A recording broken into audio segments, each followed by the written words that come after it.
ในตอนเสาร์ของวันที่ 6 มีนาคม 2026ที่เดินสวนสาธารณะแขวงอัตตปือได้จัดพิธีเฉลิมฉลองวันแม่หญิงสากลที่ 8 มีนาคมหอบ116 ปี แต่วันที่ 8 มีนาปี1915วันที่ 8 มีนาคม 2026อย่างสมเกียรติและเต็มไปด้วยบรรยากาศฟุดฟื้นโดยการให้เกียรติเข้าร่วมของทานนางมินาพรไสสมภูห้องเลขาพรรคแขวงอัตตปือ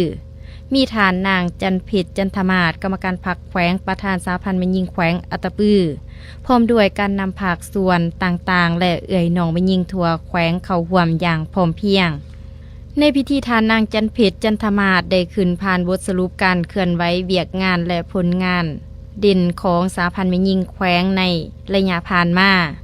ซึ่งสามารถญาติได้ผลสำเร็จหลายด้านที่น่าชื่นชมเป็นต้นแม่นด้านการเมืองแนวคิดได้เอาใจใส่เผยแพร่มติคำสั่งและเอกสารสำคัญของภาครัฐได้19ครั้งมีผู้เข้าร่วมกว่า 6,900 เทื่อคนจัดปาฐกถามูลเสือวันสำคัญต่างๆ15ครั้งและกิจกรรมย่างเพื่อสุขภาพที่มีผู้เข้าร่วมกว่า 1,500 คนด้านการจัดตั้งสำเร็จการเปิดกองประชุมใหญ่ผู้แทนแม่หญิงทั่วแขวงครั้งที่เก่าในทุกขันห้อยส่วนห้อยและขยายสมาชิกใหม่ได้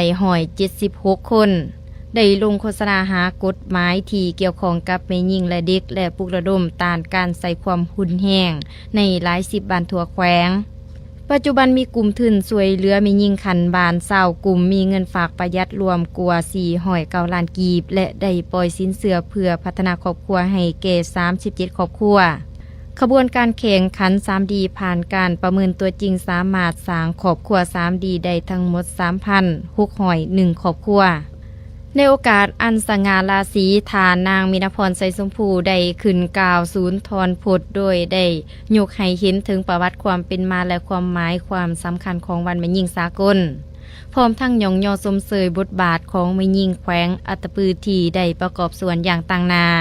เข้าในการพัฒนาเศรษฐกิจสังคมของแขวงนอกจากสำเร็จพิธีการภายในงานยังได้มีกิจกรรมสังขบวนการที่เบิกบานมวลซืนเป็นต้นแมนการเต้นแอโรบิกเพื่อสุขภาพและการแสดงเต้น4จังหวะลาวลีลาดจากสมาชิกแม่หญิงที่เข้าร่วมในการย่างเป็นขบวนฟุดฟื้น